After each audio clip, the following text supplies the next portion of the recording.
لوگ مرزا غلام احمد کو مسیح موعود اور مہدی موعود اور امتی نبی نہیں مانیں گے، امتی نبی نہیں مانیں گے، اسے نبوت سے عاری سمجھیں گے، اس کے تمام دعاوی کی تکذیب کریں گے، مرزا غلام احمد اور ان کے پیروکاروں کی مخالفت کرتے ہوئے انہیں دشمنان اسلام، کافر، مرتد اور دائرہ اسلام سے خارج سمجھیں گے، ان کا حشر مسلمانوں کے ساتھ ہوگا یا کافروں کے ساتھ، اور آخرت میں ان کی نجات ہوگی یا نہیں۔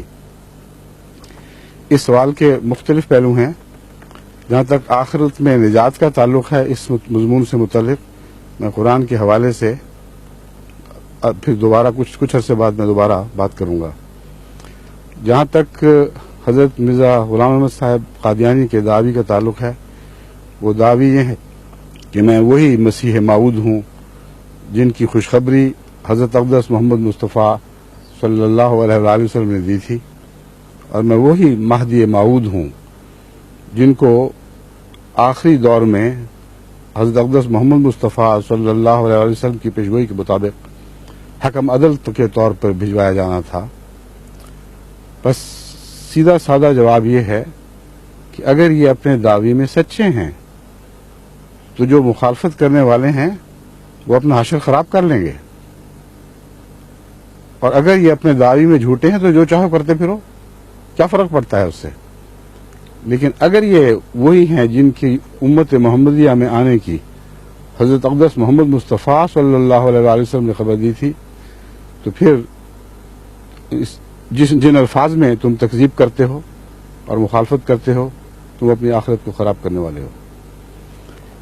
باقی رہا یہ سوال کہ ایک شخص جو دعویٰ کرتا ہے اس کے ساتھ کیا سلوک ہونا چاہیے، تو اس کے متعلق قرآن کریم نے بڑی واضح ہدایت فرما دی ہے۔ حضرت موسیٰ علیہ الصلوۃ والسلام کی قوم میں ایک شخص ایسا تھا جو صاحب فہم تھا۔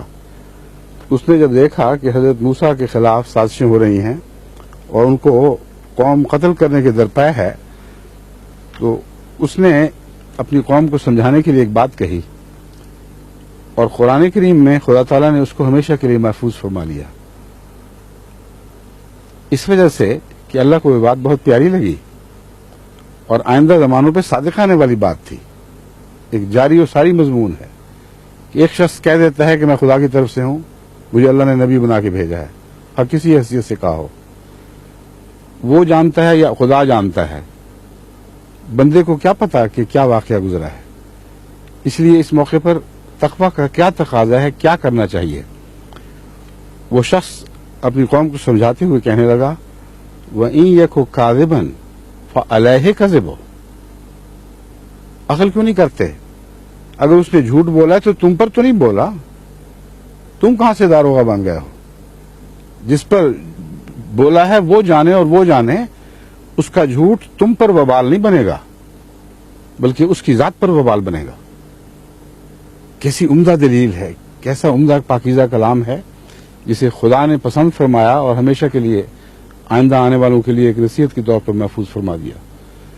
پھر لیکن ساتھ ہی یہ بھی کہا، وہیں یہ کو صادقاً، یہ لیکن یاد رکھ لینا، اگر تم نے تکذیبیں کی اور مخالفتیں کی اور شرارتیں کی اور مذاق اڑائے جس طرح تم کر رہے ہو، این یہ کو صادقاً یصبکم بعض الذی یعدکم، اگر وہ سچا نکلا تو پھر جو وعید وہ تمہیں دیتا ہے ان میں سے بعض تمہیں ضرور پہنچیں گے، پھر تمہیں کوئی چیز خدا اور اس کی پکڑ کے درمیان حائل ہو کر بچا نہیں سکتی۔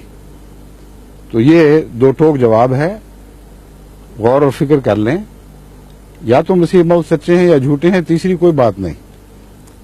اگر وہ سچے ہیں تو پھر تم سے وہی سلوک ہوگا جس کا قرآن کریم نے اس آیت میں تمام دنیا میں تکذیب کرنے والوں سے وعدہ فرمایا ہے۔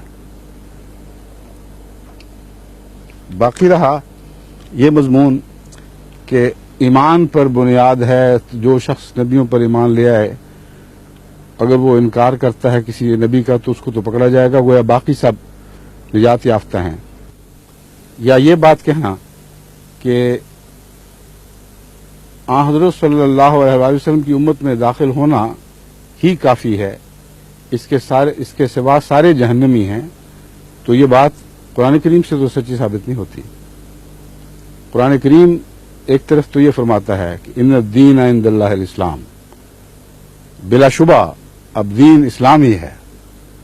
پھر ایک اور جگہ فرماتا ہے وَمَن يَبْتَغِ غَيْرَ الْإِسْلَامِ دِينًا فَلَن يُقْبَلَ مِنْهُ وَهُوَ فِي الْآخِرَةِ مِنَ الْخَاسِرِينَ، کہ جو شخص بھی اب اسلام کے سوا کوئی اور دین اپنے لیے چن لے گا اسے قبول نہیں کیا جائے گا. وَهُوَ فِي الْآخِرَةِ مِنَ الْخَاسِرِينَ، اور وہ آخرت میں نقصان اٹھانے والوں میں سے ہوگا. دوسری طرف ان لوگوں کے متعلق جو دوسری امتوں سے تعلق رکھتے ہیں، قرآن کریم ایک اور دعویٰ بھی فرما رہا ہے.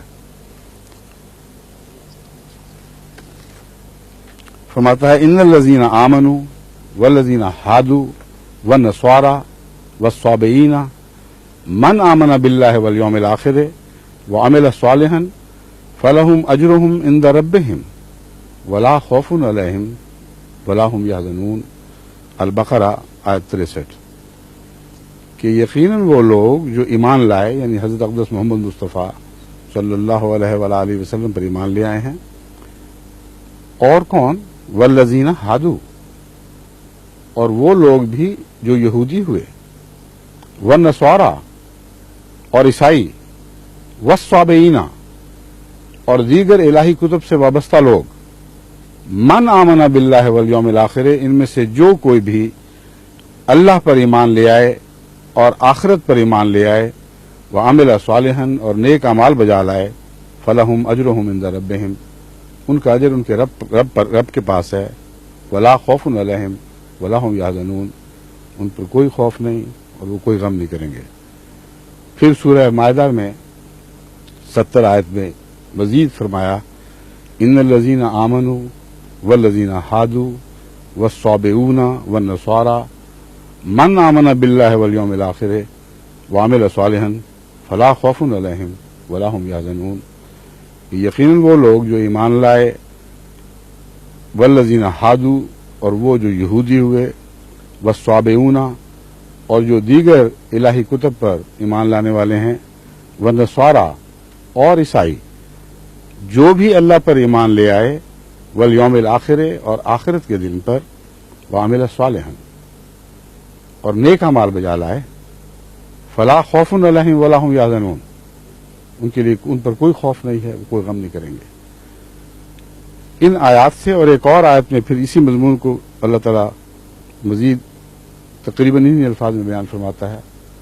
یہ بات سامنے آتی ہے کہ ایک طرف تو یہ فرمایا گیا کہ اسلام کے سوا کوئی دین نہیں، کوئی دین قبول نہیں کیا جائے گا. دوسری طرف فرمایا کہ یہ لوگ جو ایمان لاتے ہیں اور اپنے ایمان کی صداقت کو نیک اعمال کے ذریعے ثابت کر دیتے ہیں، جزا سزا کے دن کو پیش نظر رکھتے ہیں، اس پر ایمان لاتے ہیں، ان پر کوئی خوف نہیں. تو اس کا کیا مطلب ہے؟ بظاہر ایک تضاد ہے. قرآن کریم میں تو کوئی تضاد نہیں ہے. مراد اس سے یہ ہے کہ ہر شخص اپنی دلی کیفیت اور تقوی کے مطابق جانچا جائے گا. دنیا میں کروڑوں بندگان خدا ہیں جن تک اسلام کا پیغام نہیں پہنچا. اگر وہ اس آیت کے مطابق ہیں تو جب بھی ان کو اسلام کا پیغام پہنچے وہ قبول کر لیں گے، کیونکہ عمل صالحا سے صاف ظاہر ہے کہ ان میں ضد، کج بحثی اور نفس کی گندگی نہیں ہے، سیدھے صاف لوگ ہیں. لیکن یا تو اسلام کا پیغام پہنچا نہیں، یا اس طریق پر پہنچا ہے کہ عقلاً پہنچانے والے نے اس کا حق ادا نہیں کیا، ٹیڑھے طریق پر پہنچا دیا ہے، اسلام کی طرف غلط باتیں منسوب کر کے پہنچا دی ہیں، تو وہ ان کا ذمہ دار ہے. اللہ دلوں پر نظر رکھے گا، اور جو دل میں متقی ہے اور سچا ہے، اگر وہ مجبور ہے کہ وہ حضرت اقدس محمد رسول اللہ کی صداقت پر ایمان لانے کا اس لیے اہل نہیں کہ اسے پتہ ہی نہیں کہ آپ سچے ہیں، تو ایسے شخص کو اللہ کیسے رد فرما سکتا ہے، کیسے جہنم میں پھینک سکتا ہے؟ تو اب سوال یہ ہے کہ اگر محمد رسول اکرم صلی اللہ علیہ وآلہ وسلم کی امت کے علاوہ دیگر امتوں سے خدا تعالیٰ کا اتنا عظیم الشان سلوک ہے، اتنا وسیع حوصلہ ہے ہمارے رب کا، تو کون ہے جو حضرت محمد رسول اللہ کی امت کے ہر فرد پر نعوذ باللہ جہنمی ہونے کا حکم لگا سکتا ہے؟ مجھ سے پوچھتے ہیں، میری مجال کیا ہے؟ میں تو صرف یہی کہوں گا کہ اللہ کی دلوں پر نظر ہے. اگر مسیح موت کی تکذیب کرنے والا شرارت سے، بے باکی سے، بغاوت کے رنگ میں اور تکبر سے تکذیب کرتا ہے تو وہ ضرور پکڑا جائے گا. لیکن اگر وہ نیک انسان ہے، سادہ لوح ہے، شریف و نفس ہے، اسے پتہ نہیں کیا ہو رہا ہے، تو میں کیسے کہہ سکتا ہوں کہ حضور اکرم صلی اللہ علیہ وسلم پر ایمان لاتے ہوئے، نیک اعمال کرتے ہوئے اللہ تعالیٰ اس کا حشر نصر کافروں میں کرے گا. اس لیے یہ جواب کا دوسرا حصہ ہے، اس کو اچھی طرح سمجھنے کی کوشش کریں.